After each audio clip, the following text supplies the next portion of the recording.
বাবা আমাকে এটাও বলে দেয় যে যা কিছু হয়েছে আমি যেন রোহিতকে না জানাই। বাবা এটাও বললো যে আমি চাই না তোমাদের মধ্যে কোনো ঝামেলা সৃষ্টি হোক। এই ঘটনা 2-3 দিন পরে রোহিত একদিন রাতে বাড়ি ফিরতে অনেক দেরি করে, আর ওই রাতে কারেন্টটাও চলে যায়। আমি তখন বাধ্য হয়ে আমার শ্বশুর মশাইয়ের রুমে যাই। সেখানে যখন আমি ঢুকলাম তখনই মনে হলো কেউ একজন আমাকে জড়িয়ে ধরল। আমি বুঝতে পারলাম না যে সে কে, আর ঠিক সেই সময় ঘরের লাইটটা জ্বলে ওঠে।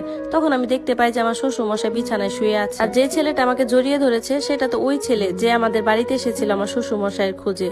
আমি তো ভয় পেয়ে গেলাম। আমি যখনই ছেলেটার হাত থেকে নিজেকে সরিয়ে নিতে চেষ্টা করলাম ওই মুহূর্তে রোহিত ঘরে চলে আসে। রোহিত তো দেখে ছেলেটাকে মারতে শুরু করে। ওই মুহূর্তে আমার শ্বশুর মশাই বিছানায় উঠে বসে আর বলতেছে তার ছেলেকে যে এই মেয়েটা আর এই ছেলেটা মিলে আমাকে অজ্ঞান করে দিয়েছিল। ভালো হয়েছে বাবা তুই সময় মতো এসে পড়েছিস। এসব শুনে আমি বলতেছি বাবা আপনি এসব কি বলতেছেন?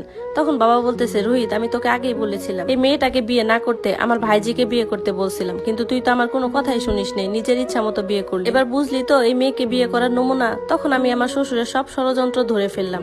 ছেলেটা তো পালিয়ে যায় কারণ ওইটাকে আমার শ্বশুর মশাই টাকা দিয়ে এনেছিলেন আমার বদনাম করার জন্য, আমাকে রোহিতের চোখে ছোট করার জন্য। এরপর রোহিত আমার দাদাকে ফোন করে বলে আমাকে যাতে ওদের বাড়িতে নিয়ে, কিন্তু এরই মধ্যে আমি রোহিতকে সব কথা বলে দিই। আমি বলি যে তোমার বাবাই তো তোমার নামে বদনাম করতো আমার কাছে, সবসময় তোমাকে ভুল বুঝাতো আমার কাছে।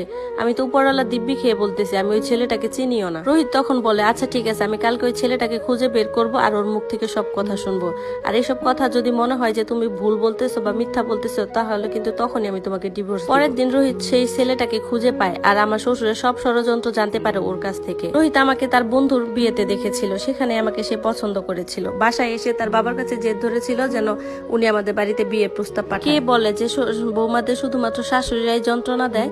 এর মধ্যে কিছু কিছু শ্বশুরও আছে যারা শাশুড়িদের ভূমিকা পালন করে।